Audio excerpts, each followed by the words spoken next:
आज इस क्लास से हम क्लास 11 की जो केमिस्ट्री है उसको भी शुरू कर रहे हैं।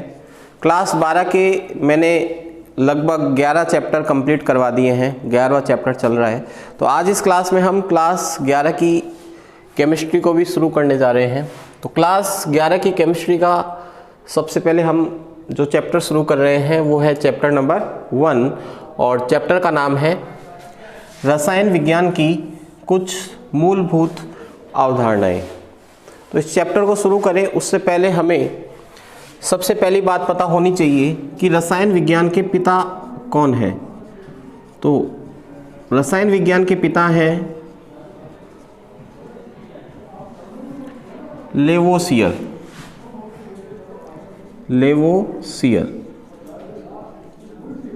फिर आपको पता होना चाहिए कि भारतीय रसायन विज्ञान के पिता, भारतीय रसायन विज्ञान के पिता, तो भारतीय रसायन विज्ञान के पिता हैं डॉक्टर प्रफुल्ल चंद्र रॉय। तो रसायन विज्ञान के पिता हैं लेवोसियर और भारतीय रसायन विज्ञान के पिता है डॉक्टर प्रफुल्ल चंद्र रॉय। इसके बाद में हम बात करेंगे कि रसायन विज्ञान होती क्या है। रसायन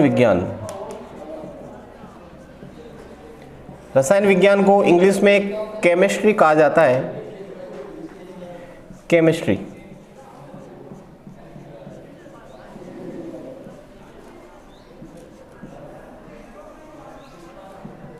रसायन विज्ञान को इंग्लिश में केमिस्ट्री कहते हैं। रसायन विज्ञान की एक शाखा है जिसके अंतर्गत हम विभिन्न पदार्थों की संरचना, संगठन, भौतिक गुण एवं रासायनिक गुणों का अध्ययन करते हैं। तो रसायन विज्ञान क्या है? विज्ञान की वह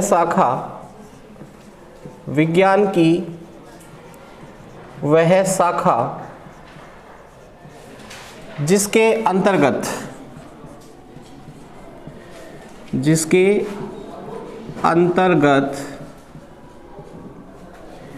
विभिन्न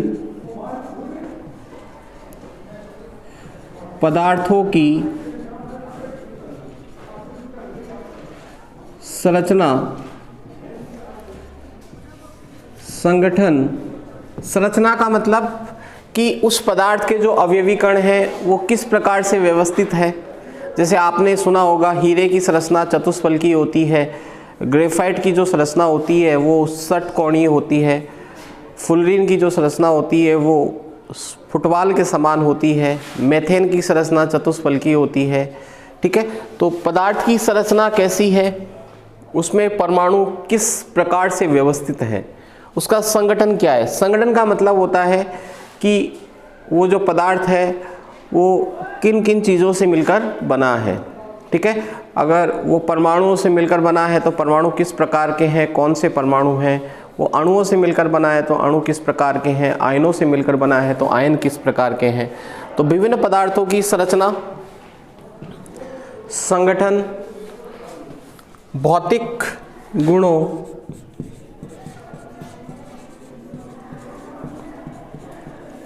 रासायनिक गुणों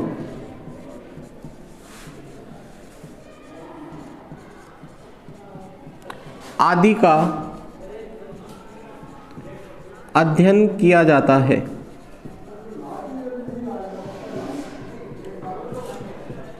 उसे हम क्या कहते हैं? रसायन विज्ञान कहते हैं। तो science is the branch of chemistry in which we study about the structure of substance, the composition of substance, physical properties of substance, chemical properties of substance. पदार्थों की संरचना, संगठन, भौतिक गुणों एवं रासायनिक गुणों आदि बातों का अध्ययन हम विज्ञान की जिस शाखा में करते हैं उसे क्या कहा जाता है? रसायन विज्ञान। और रसायन विज्ञान के पिता हैं लेवोसियर और भारतीय रसायन विज्ञान के पिता हैं डॉक्टर प्रफुल्ल चंद्र रॉय। अब देखिएगा, रसायन विज्ञान की कई शाखाएं होती हैं जिनमें से मुख्य 3 शाखाएं हैं: अकार्बनिक रसायन, कार्बनिक रसायन एवं भौतिक रसायन। रसायन विज्ञान की शाखाएं, रसायन विज्ञान की शाखाएं, रसायन विज्ञान की कई शाखाएं हैं, लेकिन मुख्य रूप से इसकी 3 शाखाएं होती है जो हम 11th-12th में पढ़ते हैं। अकार्बनिक रसायन, अकार्बनिक रसायन,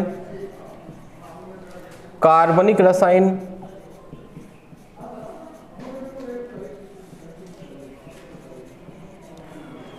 भौतिक रसायन।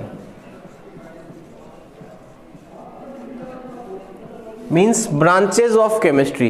There are 3 branches of chemistry: inorganic chemistry, organic chemistry, physical chemistry. This is inorganic. अकार्बनिक रसायन को इंग्लिश में कहते हैं inorganic chemistry, कार्बनिक रसायन को इंग्लिश में कहते हैं ऑर्गेनिक केमिस्ट्री, और भौतिक रसायन को हम कहते हैं फिजिकल केमिस्ट्री। रसायन विज्ञान की वह शाखा जिसके अंतर्गत अकार्बनिक यौगिकों के बारे में पढ़ा जाता है उसे अकार्बनिक रसायन कहते हैं। कार्बनिक यौगिकों के बारे में पढ़ेंगे तो उसे कार्बनिक रसायन कहेंगे। और इन दोनों की जो फिजिकल प्रॉपर्टीज़ होती है, भौतिक गुण जो होते हैं, स्पेशली भौतिक गुणों पर जहाँ विचार किया जाता है, वो भौतिक रसायन कहलाती है। तो देखिएगा, तो ये सबसे पहले आपको इतनी बातें याद कर लेनी है, कोई विशेष बात नहीं है, मैंने केवल इंट्रोडक्शन आपको रसायन विज्ञान के बारे में दिया है। अब देखिएगा, इस चैप्टर में हमें सबसे पहला जो टॉपिक पढ़ना है वो है पदार्थ। पदार्थ क्या होता है उसके बारे में पढ़ना है, पदार्थ का वर्गीकरण हमें पढ़ना है। तो देखिएगा, सबसे पहला जो टॉपिक आता है वो आता है पदार्थ। पदार्थ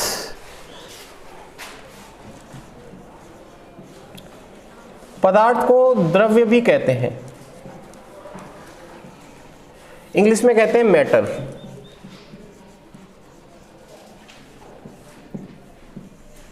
एक होता है द्रव, एक होता है द्रव्य। द्रव पदार्थ की एक अवस्था है, ठोस, द्रव, गैस। द्रव एक पदार्थ की क्या है? अवस्था। और द्रव्य जो है वो पदार्थ का दूसरा नाम है। तो आपसे मान लो कोई पूछ ले कि द्रव और द्रव्य में क्या अंतर है, तो आप कहोगे द्रव पदार्थ की एक अवस्था है, द्रव्य पदार्थ का दूसरा नाम है।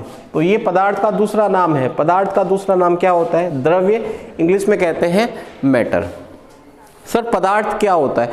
कोई भी ऐसी वस्तु जो द्रव्यमान रखती हो, जो द्रव्यमान रखती हो यानी जिसका कोई वजन हो, और जो स्थान घेरती हो। स्थान घेरने को हम कहते हैं आयतन।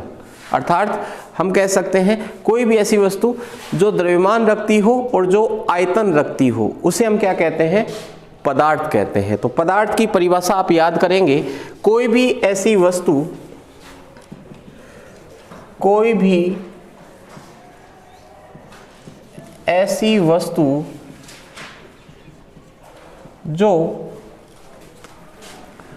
द्रव्यमान रखती हो एवं जो स्थान घेरती हो, उसे पदार्थ कहा जाता है। कोई भी ऐसी वस्तु जो द्रव्यमान रखती हो, वजन, द्रव्यमान का मतलब होता है वजन, और जो स्थान घेरती हो, मीन्स स्थान घेरने को हम कहते हैं आयतन। तो कोई भी ऐसी वस्तु जो द्रव्यमान रख रही हो और जो आयतन रख रही हो, अर्थात जो स्थान घेर रही हो, उसे हम क्या कहते हैं? पदार्थ। जैसे पेन है, चौक है, वायु है, जल है, नमक है आदि। तो आपसे कोई पूछ ले कि पदार्थ के उदाहरण बताओ, तो जो कुछ आपको दिखाई दे रहा है ना, वो सब पदार्थ है। जो कुछ आपको दिखाई दे रहा है आपके आसपास, पंखा है, कूलर है, क्योंकि सब के सब द्रव्यमान रखते हैं और सब के सब क्या घेरते हैं? स्थान घेरते हैं। तो कोई भी ऐसी वस्तु जो द्रव्यमान रखती हो। हवा भी पदार्थ है, क्यों? क्योंकि हवा या वायु भी द्रव्यमान रखती है और हवा भी क्या घेरती है? स्थान घेरती है। इसके बाद में हमें पढ़ना है पदार्थ का वर्गीकरण। पदार्थ का वर्गीकरण, पदार्थ का वर्गीकरण। देखिएगा, पदार्थ का वर्गीकरण दो प्रकार से किया जाता है। पदार्थ का वर्गीकरण दो प्रकार से किया जाता है। एक को हम कहते हैं भौतिक वर्गीकरण और एक को हम कहते हैं रासायनिक वर्गीकरण। तो आपसे कोई पूछ ले कि पदार्थ का वर्गीकरण कितने तरीकों से किया जाता है, तो आप उसको बोलोगे कि भैया पदार्थ का वर्गीकरण दो प्रकार से किया जाता है। एक भौतिक वर्गीकरण, यानी भौतिक रूप से हम पदार्थ को बांट सकते हैं, भौतिक वर्गीकरण, फिजिकल क्लासिफिकेशन, फिजिकल क्लासिफिकेशन। और एक रासायनिक वर्गीकरण, रासायनिक वर्गीकरण। ठीक है, तो पदार्थ का वर्गीकरण दो प्रकार से किया जाता है। एक होता है भौतिक वर्गीकरण, एक होता है रासायनिक वर्गीकरण। सर, भौतिक वर्गीकरण का क्या मतलब है और रासायनिक वर्गीकरण का क्या मतलब है? भौतिक वर्गीकरण का मतलब है कि हमें यहाँ पर भौतिक अवस्थाएं पढ़नी होती है। पदार्थ की मुख्य रूप से तीन अवस्थाएं होती हैं, ठोस, द्रव, गैस। लेकिन वर्तमान में 5 अवस्थाएं ज्ञात हैं।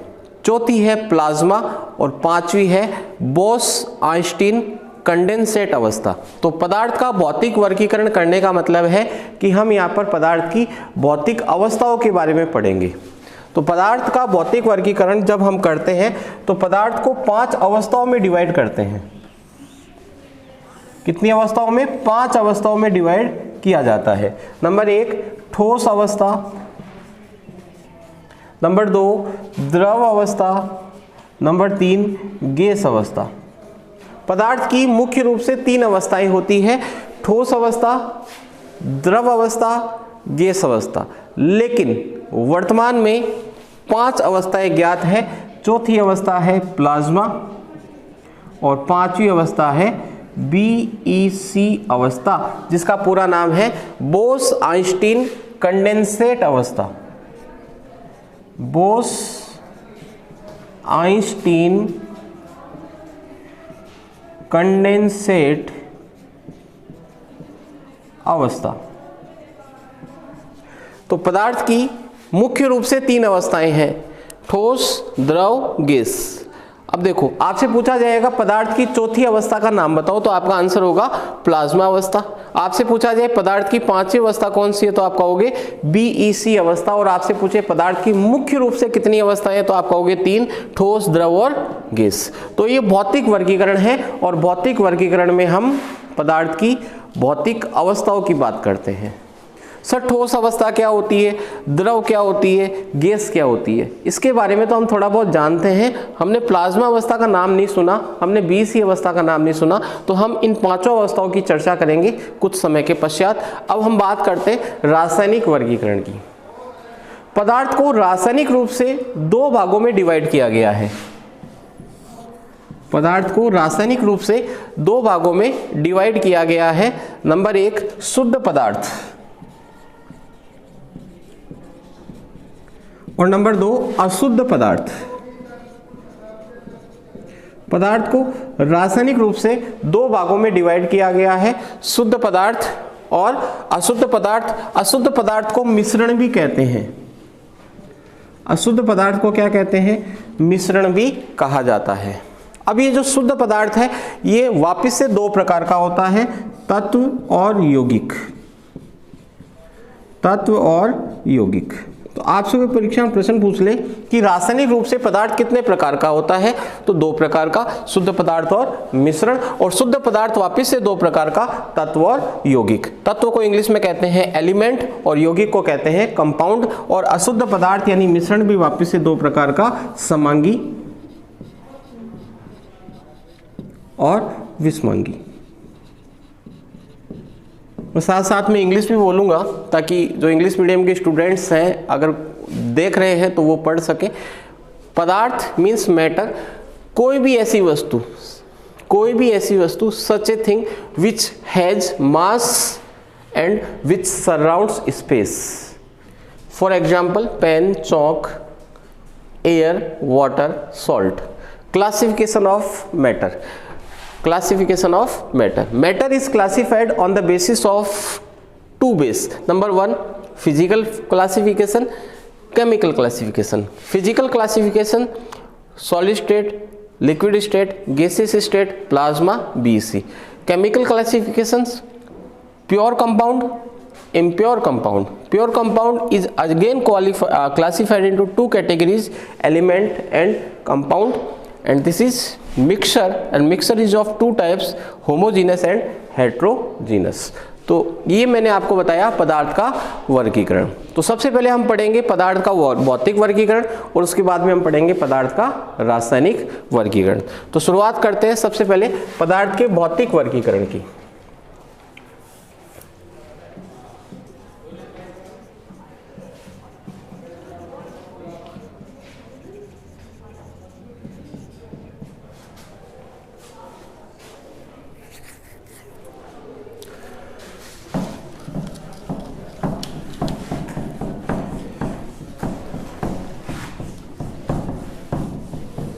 चलिएगा, तो पदार्थ का भौतिक वर्गीकरण।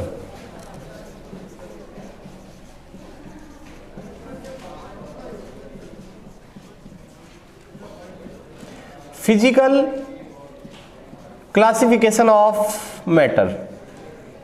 जब भी हम पदार्थ के भौतिक वर्गीकरण की बात करते हैं तो पदार्थ को 5 भागों में डिवाइड किया गया है, ठोस, द्रव, गैस, प्लाज्मा और BEC अवस्था। तो सबसे पहले हम पढ़ेंगे पदार्थ की ठोस अवस्था क्या होती है। नंबर 1 है ठोस अवस्था।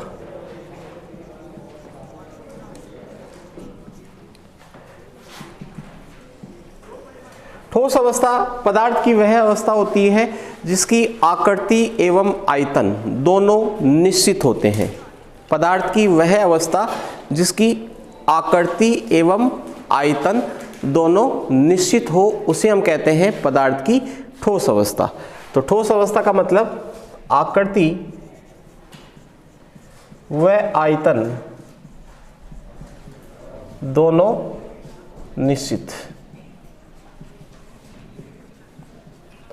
पदार्थ की ठोस अवस्था वह अवस्था जिसकी आकृति एवं आयतन दोनों निश्चित होते हैं उसे पदार्थ की ठोस अवस्था कहा जाता है। आकृति निश्चित होती है और आयतन भी निश्चित होता है। ठोस अवस्था पदार्थ की वह अवस्था होती है जिसमें अवयवी कणों के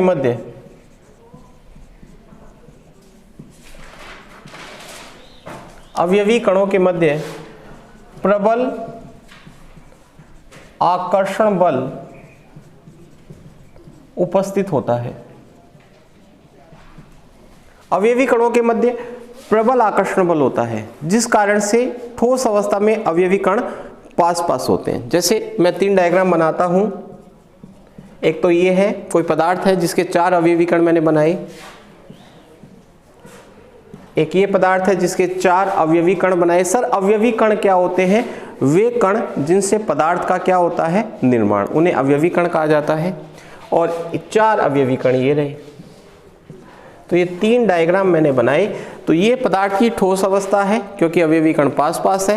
ये पदार्थ की गैस अवस्था है क्योंकि अवयवी कण दूर दूर है। और जहां अवयवी कण ना तो पास ना दूर उसे हम कहते हैं द्रव अवस्था। तो बताइएगा, अवयवी कणों के मध्य प्रबल आकर्षण बल होता है जिस कारण से अवयवी कणों के मध्य की जो दूरियां होती है वो लघु होती है। अवयवी कणों के मध्य की दूरी लघु होती है। ठीक है, तो पदार्थ की ठोस अवस्था क्या होती है? आकृति व आयतन दोनों निश्चित, अवयवी कणों के मध्य प्रबल आकर्षण बल होता है, पास पास होते हैं अवयवी कण, और अवयवी कणों के मध्य की दूरी क्या होती है? लघु होती है। तो ये कुछ प्रॉपर्टीज मैंने आपको ठोस अवस्था की बताई। बाकी इसको डिटेल में आप क्लास 12 में पढ़ोगे, चैप्टर नंबर 1 में। ठीक है, इतने प्रॉपर्टीज सफिशिएंट है समझने के लिए। एग्जाम्पल आप जानते हो, जैसे नमक, हीरा, चौक ठोस होते हैं, ठीक है, आदि बहुत सारे एग्जांपल्स हैं। नंबर 2 है द्रव अवस्था। ठोस अवस्था को इंग्लिश में कहते हैं सॉलिड स्टेट, सॉलिड स्टेट। द्रव अवस्था लिक्विड स्टेट।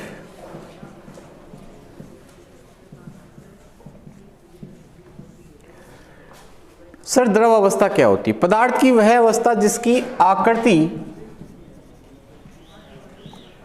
निश्चित नहीं हो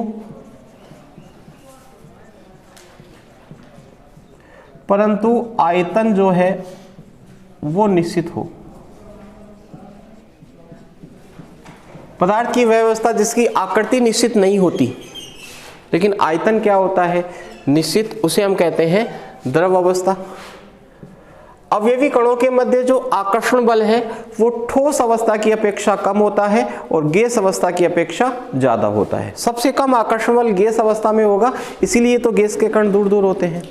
तो यहां पे आपसे पूछे आकर्षण बल, तो अवयवी कणों के मध्य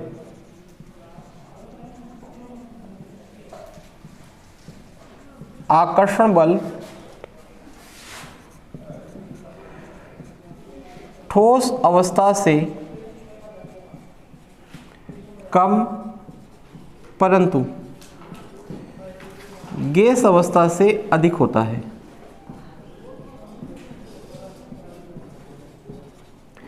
और अवयवी कणों के मध्य की जो दूरी है वो ठोसों से ज्यादा होगी और गैसों से क्या होगी? कम होगी। अवयवी कणों के मध्य की दूरी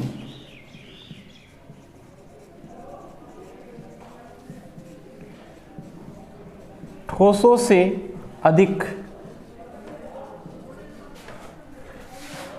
गैसों से कम होती है। और पदार्थ की तीसरी अवस्था है गैस अवस्था।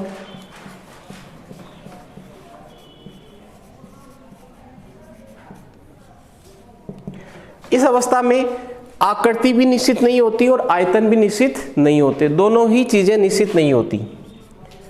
आकृति व आयतन दोनों निश्चित नहीं होते।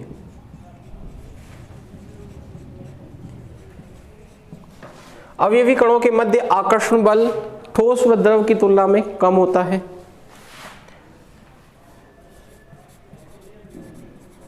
अवयवी कणों के मध्य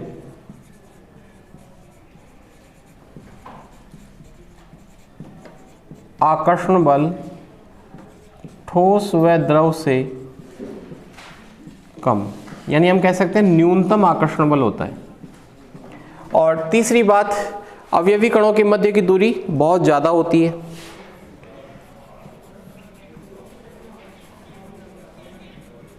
अवयवी कणों के मध्य दूरी अत्यधिक होती है।